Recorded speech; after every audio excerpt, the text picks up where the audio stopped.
Mary Busby. Ho, yeah, anybody know what a Busby is from the 70s? A little frisbee, you know, that you used to pack a little in the middle, and you could go like this, light it over here, take that Busby and go, hey, Sharon. Hey, Mary Busby. All right, she's a director, folks, of environmental technology for drug maker Merck and Company. And this is what she said.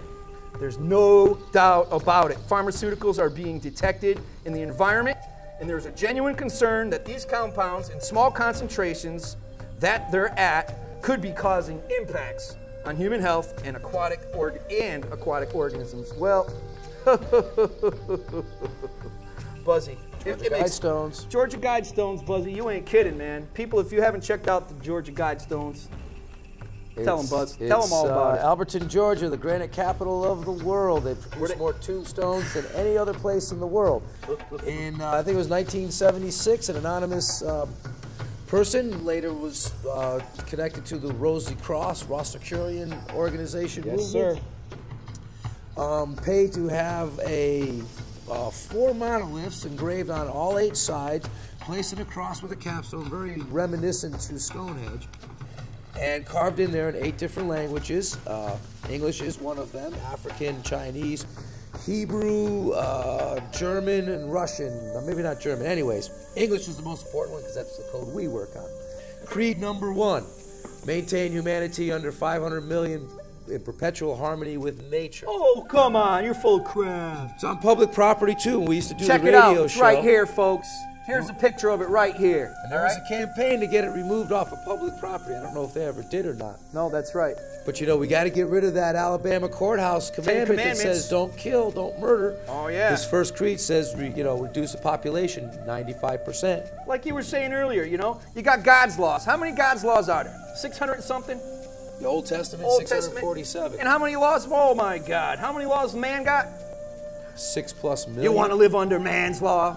You want to live under God's law? Let me tell you something. If you're under man's law, you're going to get crushed. You know, and this is something, we're not going to get to all of this information in here because this is really quite astounding. But one of the things that kept popping up in a few of these different articles was the legislation that's being passed today is these laws are being passed where the municipalities who are, say, like distributing fluoride in the water cannot be held accountable. Well, hold on. Let me talk to the guinea pigs out there. Now, hold on, folks. You know, I'm just having fun. Don't take me serious. No, I really. But we are guinea pigs. Yeah. Well, you know, check this out. Me and Buzzy sitting around last night doing what we do, and we're like, you know, one of the things we wanted to start the program off with was, hey, you know, let's bring up some examples. You know, well, we had the Nuremberg trial, which came up with the Nuremberg Code. All right, we're supposed to have certain ethics that's going on. Well, let me tell you something, folks. All right, go online and check it out for yourself, will you please? Secret U.S. biological experimentation. I got a list here from 1931 up to what? 1997. It's not exhaustive, but let me tell you, let me just roll a couple of them. Now, you wanted to mention the Tuskegee syphilis study. Tuskegee Airmen, yep. Go ahead, roll with that. Yeah, and it was discovered around the 80s, but... It was 1932 where it actually happened. Yeah, when it all started. For those history buffs and those who've seen the movie Tuskegee Airmen, it was the first black fighter squadron ever formed during World War II, and they kicked ass. Let me tell you, they were the best fighter squadron. They never lost a bomber group escorting. But the whole catch was what the military was doing, and this was discovered back in the 80s, was for over 40 years, some 48 or so personnel were being treated, supposedly being treated for syphilis and gonorrhea.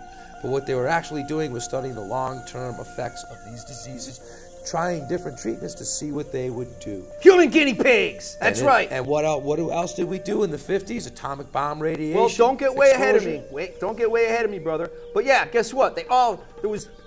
You know, I don't forget what the number was. It's 200 or 300 people, all right, that they did this to, black men, all right?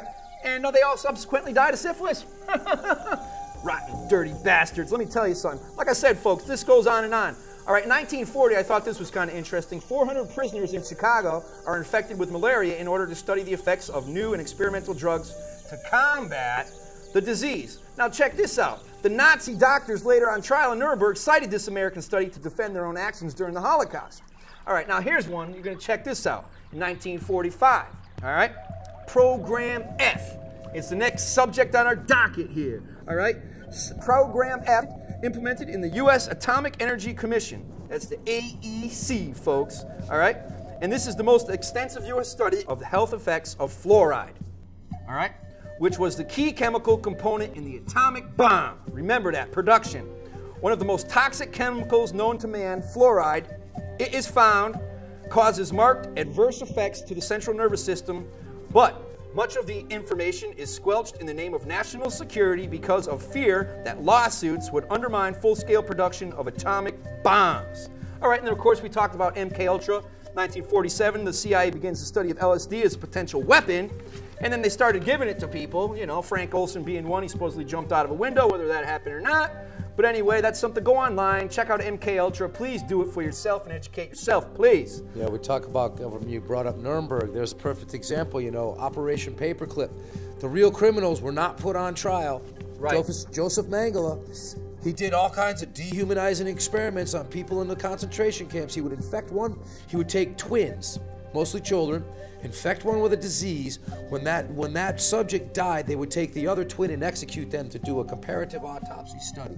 That's science in progress. Oh, look how they're using the drugs. Don't smoke a marijuana cigarette, we'll put you in prison. But we can put all these things in your, you know, vaccines and Mercury, yeah. Holy cow, I don't even want to go down that road because we ain't got time. But I got one more thing from this list, unless you got something, Buzz. Well, no, because I mean, just, you know, there was something on CNN a little while ago about colloidal silver and the blue man. Oh yeah. That's total misinformation there, folks, because I take colloidal silver, and before I do it, I do my homework. And the first thing is, one of the dangers of colloidal silver is if there's too much silver nitrate, or silver nitrate put in there to increase the parts per million. But one of the side effects of poor colloidal silver is not bluing of the skin, because silver is not blue, it is gray. If you're going to be turned blue, the guy looked like a Smurf. Oompa, oompa, you know, oompa it would turn your skin gray, and because it's color pigments, why would his hair be white? Well, tell them what colloidal silver is good for. Well, silver is naturally antiseptic, and colloidal silver is a molecule of silver suspended in water, and when you ingest it, it goes into your blood system and it acts as like an antibiotic. There you go. It's antifungal and antiviral as well. We need some probiotics too for you know, this is one of those things where colloidal silver is starting to make a comeback because people are looking for alternatives to pharmaceuticals to fighting diseases. I know I would be dead without it. Fight for your health, people. And so now you got this guy who's been taking colloidal silver for 14 years out there, and all of a sudden he looks like a Smurf. B.S. because also the whites of his eyes were still white, because the eyes contain the smallest blood vessels in the entire body, and that would be the first place to get clogged up with silver. So that's a perfect example of misinformation from our mainstream medical news medias, etc., just feeding you a bunch of lies because they want a bunch of dead, dumb sheep to get in line and serve them when it's time to be served, and die when it's time to die. Pay your taxes! Woo-hoo-hoo.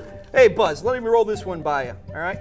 Now, people, if you don't think you're guinea pigs, if you don't think that your government's poison you, if you don't think the military's poison you with chemtrails, all right, I got an article in here where, over in Germany, scientists is suing the government, you know, because busting them out for spraying chemtrails. There's the real truth about chemtrails. Oh, we talked about that one a lot.